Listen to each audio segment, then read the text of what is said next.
I was born in Melbourne, Australia, 1982, and my parents had no idea that I was going to be born without arms or legs.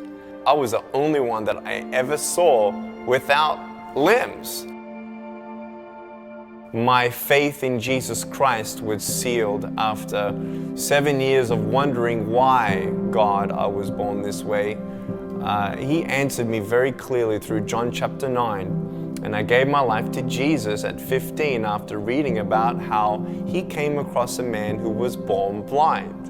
And I'm like, hey, hold on a second, this looks interesting.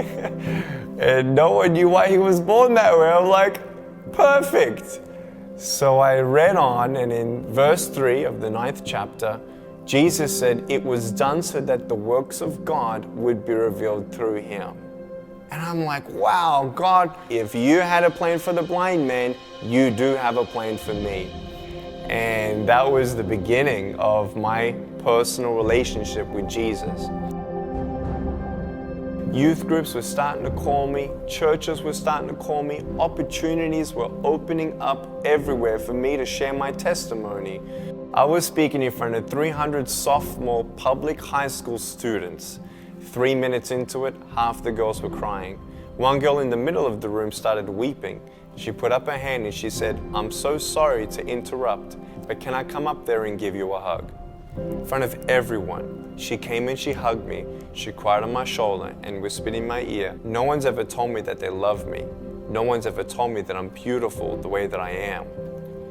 I couldn't believe it. It changed my life. At that moment, I knew God was ministering to her through me.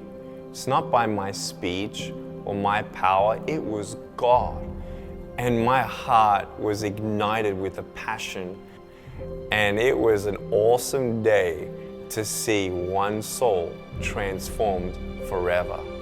That was when I knew I was called to be a worldwide evangelist.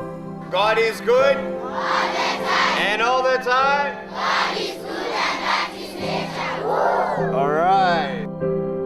My story is a story of redemption. Help us share it with the world so that others would be free indeed.